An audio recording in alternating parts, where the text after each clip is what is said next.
सत्य चित्त और आनंद के स्वरूप है साक्षात परमात्मा। चित्त, चित्त का अर्थ होता है प्रकाश। और गोस्वामी जी ने भी रामचरितमानस में इस बात की पुष्टि की है।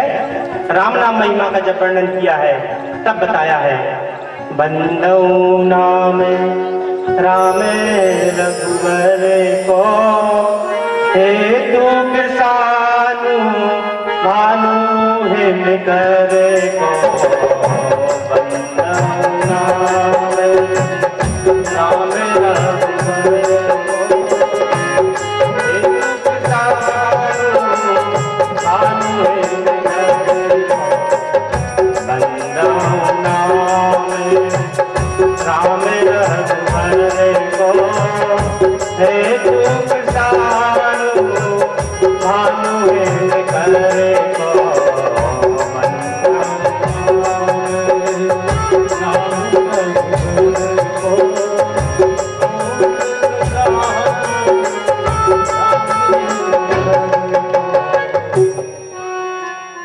किसानु भानु हिम कर को। राम ये अग्नि, सूर्य और चंद्रमा के हेतु है। अग्नि, सूर्य और चंद्रमा ये किससे प्रकाश लेते हैं? साक्षात राम से ही प्रकाश ग्रहण करते हैं। इसलिए आज सूर्य में इतनी ताकत नहीं कि राम जन्मोत्सव देख सके, क्योंकि अयोध्या में साक्षात सूर्य को प्रकाश देने वाला स्वयं प्रकाश पैदा हो गया। इसलिए सूर्य की किरणों में इतना तेज नहीं, सूर्य की किरणें उस तेज के सामने धीमी पड़ गई। एक बड़ा सुंदर भजन है, सभी प्रेम से गाएंगे प्रभु के ऊपर। स्वर्ग कहते किसे जानते हम नहीं, स्वर्ग का देवता सामने आ गया। स्वर्ग कहते किसे जानते हम नहीं, स्वर्ग का देवता सामने आ गया। स्वर्ग कहते किसे जानते हम नहीं, स्वर्ग का देवता सामने आ गया। स्वर्ग कहते किसे जानते हम नहीं, स्वर्ग का देवता सामने आ गया। बन के बालक सलोना अब रूप का, बन के बालक सलोना अब रूप का। देव नैना अब कर गिला छा गया, देव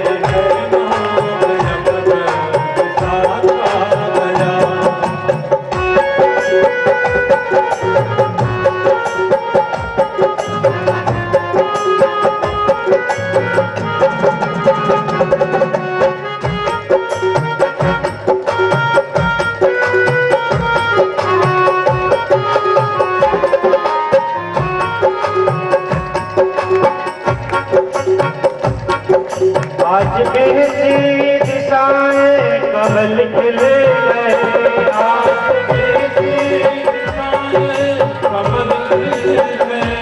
जिनसे बातें किए ये सभी जल गए, जिनसे बातें किए ये सभी जल गए। आज परियों ने मंगल सजाए हो जिसे, आज परियों ने अनूठा नया चंद्रमा पाया, अनूठा नया चंद्रमा पाया। स्वर्ग करके किसे जानते हम नहीं, स्वर्ग का देवता सामने आ गया। स्वर्ग करके किसे जानते हम नहीं, स्वर्ग का देवता सामने आ गया।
सकते हम नहीं, स्वर्ग का देवता सामने आ गया, स्वर्ग का देवता सामने आ गया, स्वर्ग का देवता सामने आ गया।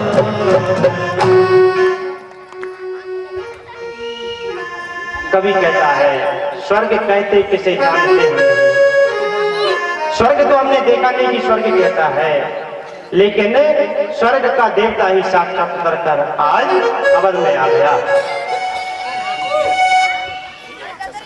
भोले बाबा कहते हैं भवानी,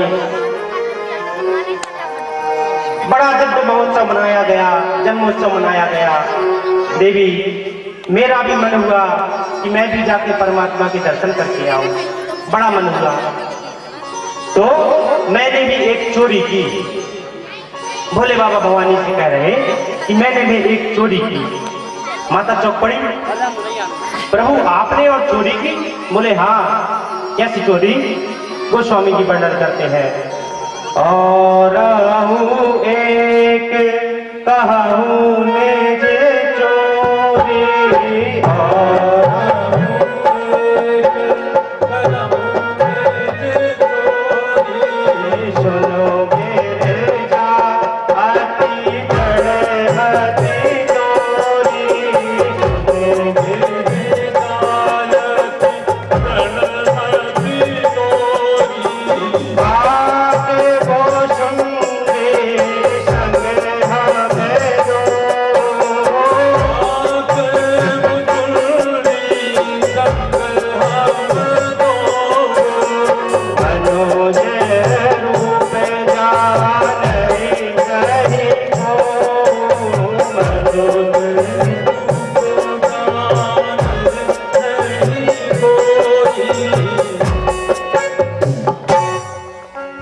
भोले बाबा कहते हैं देवी मेरा भी मन हुआ कि जाकर परमात्मा का जन्मोत्सव देखूं, क्योंकि जब जब परमात्मा पृथ्वी पर अवतरित होता है तब तब मैं उनके बाल स्वरूप के दर्शन करने जाता हूं। तो मैंने एक चोरी की, मैं उनके दर्शनों के लिए अकेला गया मनुष्य रूप में, लेकिन रास्ते में बाबा भुसुंडी मिल गए, काग भुसुंडी जी, और वो भी बोले भगवान मैं भी आपके साथ चलूंगा। तो हमने कहा चलो चले। दोनों लोग मनुष्य रूप बनाकर गए, एक मानव के रूप में पहुंचे, लेकिन जैसे ही अवधपुरी पहुंचे और अंदर जाने का प्रयत्न किया तो लोगों ने धक्का मारकर बाहर कर दिया। इतनी भीड़ थी, इतनी मशक्कत की, बड़ी मशक्कत की, लेकिन अंदर घुसने नहीं मिला, प्रभु के दर्शन नहीं मिले। तब मैंने और काग भुसुंडी जी ने एक योजना बनाई, एक प्लान बनाया, योजना बनाई, और मैंने एक ज्योतिषी का रूप बनाया। भोले बाबा बता रहे हैं भवानी को कि मैंने एक ज्योतिषी का रूप बनाया और बाबा काग भुसुंडी को अपना चेला बनाया, और जाके अवध की गलियों में भोलेनाथ घूमने लगे ज्योतिषी का वेश बनाकर। बड़ी बड़ी दाढ़ी, बड़े बड़े बाल, दुबला पतला शरीर बना लिया, एक बुढ़ा ज्योतिषी का रूप बनाया।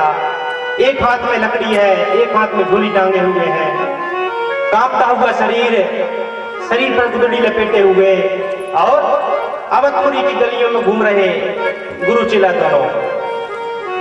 काग भुसुंडी जी चेला बन गए और जाके महल के पास ही अपनी आसन जमा कर बैठ गए, और काग भुसुंडी जी को भोलेनाथ ने इशारा किया कि भैया शुरू हो जा, और इशारा पाकर काग भुसुंडी जी शुरू हो गए और आवाज लगाने लगे, अरे अयोध्या वासियों, आज तुम्हारे भाग्योदय हो गए। जो हमारे स्वामी भूत और भविष्य के दो नेत्र साक्षात शंकरानंद जी महाराज तुम्हारे यहाँ पधारे हैं। आओ आओ, आकर अपनी हस्तरेखा दिखवाओ, अपना भविष्य दिखवाओ। साक्षात भूत और भविष्य के ज्ञाता है शंकरानंद जी महाराज, जल्दी आओ। चेला प्रचार करने लगा। जैसे ही काग भुसुंडी जी ने चेला बनकर आवाज लगाई तो कुछ लोगों की भीड़ लगने लगी, हाथ दिखाने आए। एक व्यक्ति हाथ दिखाने आया, भोलेनाथ अभिनय करते हुए उसका हाथ पकड़कर देखने लगे, नेत्र बंद करके ध्यान लगाकर देखने लगे। हाँ भैया, अब भोलेनाथ भविष्य बता रहे हैं। भैया, तुम्हारी हस्तरेखा देखने से पता चलता है कि कोई ना कोई एक बड़ी घटना तुम्हारे साथ घटी है जीवन में। हाँ महाराज, बिल्कुल बिल्कुल एक घटना जरूर घटी है।